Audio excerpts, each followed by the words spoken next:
좋은 아침입니다. 오늘은 4월 22일 화요일입니다.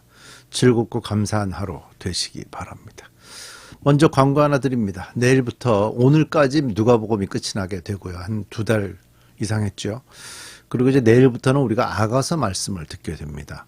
아가서는 우리가 평상시에 주일 설교나 이렇게 해서 듣기가 좀 어려운 부분이기 때문에 이번에 일주일 정도 이 아가서 말씀을 들을 때 여러분들이 좀 잘 말씀을 묵상하고 읽고 그러면서 말씀을 좀 쫓아오실 수 있으면 좋겠습니다.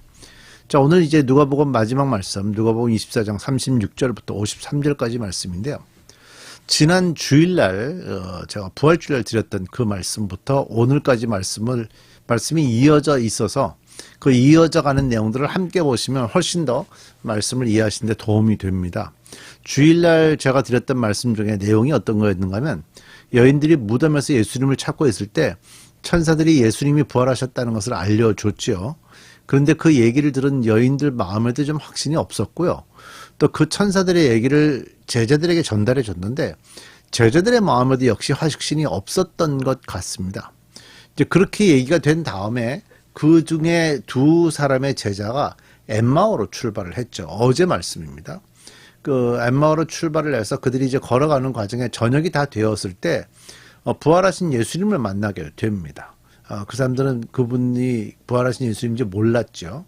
그러나 이제 식사할 때 축사하면서 예수님인 줄 알게 됩니다. 그래서 그들이 감격 속에 그 자리에서 바로 그냥 밤에, 옛날에는 이제 밤에 밤길을 걸어간다는 게 굉장히 위험했는데 얘들은 밤길을 걸어서 예루살렘으로 되돌아갔습니다. 엠마오까지 도착을 했다면 6, 7마일, 중간 정도라면 한 3, 4마일 이상 갔기 때문에 서너 시간 정도는 걸어서 되돌아간 겁니다. 그래서 아마 새벽에 도착했을 것 같은데요. 그 시간에 예루살렘에 도착을 해보니까 제자들이 다 모여 있었습니다. 그리고 예수님이 부활하셨다는 주제로 얘기를 나누고 있었고요. 아마도 추정해보면 베드로가 이제 그 여인들의 말을 듣고 또 무덤을 찾아갔죠. 그리고 무덤을 찾아가서 직접 베드로는 부활하신 예수님을 만나게 됩니다. 그로 인해서 제자들이 이제 예수님이 부활하셨다라는 걸 현재 믿었다고 좀 볼 수가 있습니다. 그래서 그들이 지금 만나가지고 함께 예수님 엠마오로 가던 두 제자는 본인들이 경험한 거, 또 베드로를 중심으로 나머지 제자들도 부활하신 예수님에 대한 얘기들을 하고 있는 것 같습니다.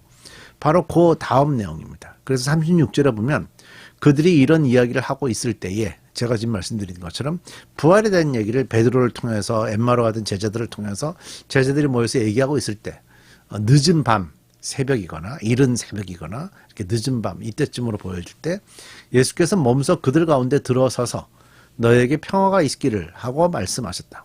그들은 놀라고 무서움에 사로잡혀서 유령을 보고 있는 줄로 생각하였다. 자, 이 부분을 좀 잘 볼 필요가 있어요.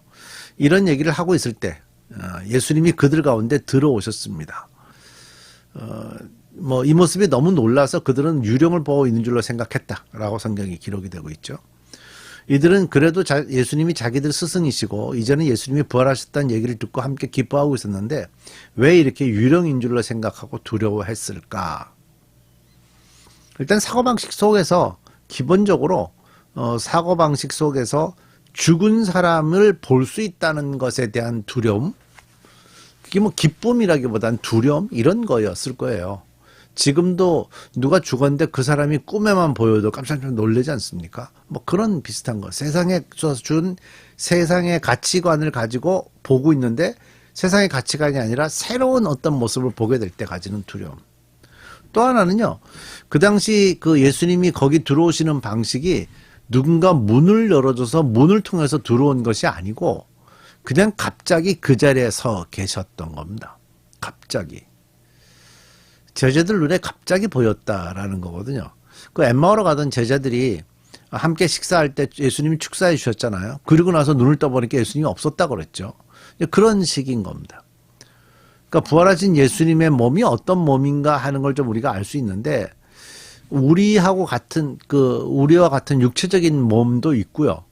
그 다음에 시간과 공간에 관계없이 움직일 수 있는 그런 몸도 된다라는 걸 보여주는 겁니다. 그래서 갑자기 그 안으로 그냥 쑥 들어와서 이렇게 벽을 타고 몸이 마술하듯이 들어오지는 않았을 거고 그냥 갑자기 그들 눈에 탁 보였다가 또 언제든지 또 이렇게 사라질 수도 있는 그런 몸이 부활하신 몸인 것 같은데 그 몸이 예수님만 그러냐? 아니요. 우리가 예수님을 우리의 부활의 첫 소망이라고 그러잖아요. 그러니까 결과적으로 우리의 몸도 예수님처럼 그렇게 될 거라고 저는 생각을 하고 있습니다. 그리고 예수님이 그 자리에 들어오셔서 말씀하셨어요. 너에게 평화가 있기를 하고 인사하셨어요. 이 인사는 우리가 알고 있는 샬롬입니다. 샬롬. 그러나 이 샬롬은 지금도 유대인들이 주로 사용하는 인사말이죠. 근데 대개 이런 인사말은 일반적으로 그냥 하는 말입니다. 우리가 뭐 안녕하세요 라고 인사할 때 너 밤새도록 아무 일도 없고 살아있구나. 아 안녕하니? 하고 물어보는 뭐 그런 의미를 지금 사용하지 않잖아요. 옛날에 뭐 한국에는 워낙에 침략도 많고 해서 이런 인사가 유래됐다라는 뭐 썰이 있긴 하지만 우린 그런 의미를 가지고 인사를 하지 않고 그냥 무조건 사람을 만나면 안녕하세요. 영어로 하면 hi, good morning 이런 인사들을 그냥 하는 겁니다. 거기에 무슨 의미가 들어가 있지는 않습니다. 되게 그냥 처음 만나면 그냥 하는 인사가 되죠.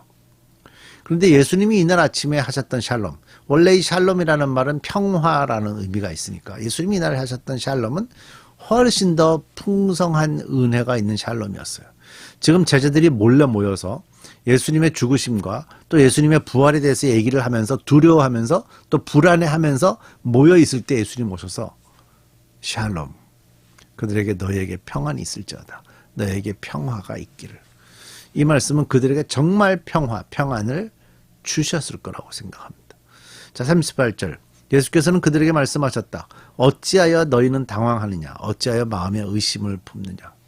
예, 제자들이 현재 평안하지 못하고 평화가 없다는 걸 예수님 지적하고 계시죠? 내 손과 내 발을 보아라. 바로 나다. 나를 만져보아라. 유령은 살과 뼈가 없지만 너희가 보다시피 나는 살과 뼈가 있지 않느냐? 이렇게 말씀하시고 손과 발을 그들에게 보이셨다. 뼈와 살이 있는 상태에 부활하신 몸이에요. 아주 특이하죠. 우리가 상상하고 있는 그런 형태의 몸이 아닙니다. 그들은 너무 기뻐서 아직도 믿지 못하고 놀라워하고 있는데 예수께서 여기에 먹을 것이 좀 있느냐 하고 그들에게 말씀하셨다. 그래서 그들이 예수님 그에게 구운 물고기 한 토막을 드리니 예수께서 받아서 그들 앞에서 잡수셨다. 예수님이 어떤 존재인지를 정확하게 보여주시죠. 문이 열리지 않았지만 그 공간 안에 갑자기 들어오실 수 있는 분. 그 다음에 제자들은 예수님의 몸에 뼈와 살이 있다는 걸 만져볼 수 있는 분. 십자가에 달리실 때 창에 찔리고 온갖 물과 피를 다 흘렸던 그 흔적들을 직접 확인해 볼 수 있는 그런 몸. 그리고 예수님은 그들 앞에서 음식도 드시는 그런 모습. 아주 궁금한 장면이죠. 시간과 공간을 초월하면서 어떻게 육체를 위해서 음식도 드셔야 되지? 뭐 이런 생각들. 44절. 예수께서 그들에게 말씀하셨다. 내가 전에 너희와 함께 있을 때에 너희에게 말하기를 모세의 율법과 예언자의 글과 시편에 나를 두고 기록한 모든 일이 반드시 이루어져야 한다고 말하였다. 예, 예수님은 이미 구약성경부터 예언이 됐고요. 그 예언된 것이 지금 사실로 이루어지는 겁니다. 그러니까 말씀 그대로 우리가 받아들이면 이 부활 사건도 받을 수 있는데 말씀을 말씀 그대로 안 받고 세상의 가치관으로 재해석하면 부활 사건을 받을 수가 없습니다. 말씀은 말씀 그대로 받아야 되는 거죠. 그때 예수께서는 성경을 깨닫게 하시려고 그들의 마음을 열어주시고 그들에게 말씀하셨다. 이렇게 기록되어 있다. 곧 그리스도는 고난을 겪으시고 사흘째 되는 날에 죽은 사람들 가운데서 살아나실 것이며 그의 이름으로 죄를 받게 하는 회개가 모든 민족에게 전파될 것이다. 하였다. 너희는 예루살렘으로부터 시작하여 이 일의 증인이다. 우리가 지금 이 증인의 삶을 보고 있는 게 주일날 사도행전 강해를 통해서 보고 있죠. 보아라, 내가 내 아버지께서 약속하신 것을 너희에게 보낸다. 그러므로 너희는 위로부터 오는 능력을 입을 때까지 이 성에 머물러 있어라. 위로부터 오는 능력을 입을 때까지. 너희는 세례를 받을 때까지, 아니 성령을 받을 때까지. 성령을 받아서 권능을 받으면 예루살렘과 온 유대와 사마리아와 땅끝까지 증인이 되라 그랬잖아요. 그 말씀을 여기서 이미 하고 계시는 거예요. 자, 그 다음에 승천하시는 장면 50절. 그리고 예수께서는 그들을 밖으로 베다니까지 데리고 나가서 손을 들어 그들을 축복하셨다. 예수께서는 그들에게 축복하시면서 그들을 떠나 하늘로 올라가셨다. 그리고 그들은 예수께 경배하고 크게 기뻐하며 예루살렘으로 돌아가 늘 성전에서 하나님을 찬양하며 지냈다. 저는 이 단어가 굉장히 중요하다고 생각해요. 지냈다. 늘 성전에서 하나님을 찬양하며 지낸다. 이 마지막 구절이 우리가 그리스도인으로서 보여야 될 좋은 모습이고요. 우리는 항상 삶 속에서 하나님을 찬양하면서 살아가는 겁니다.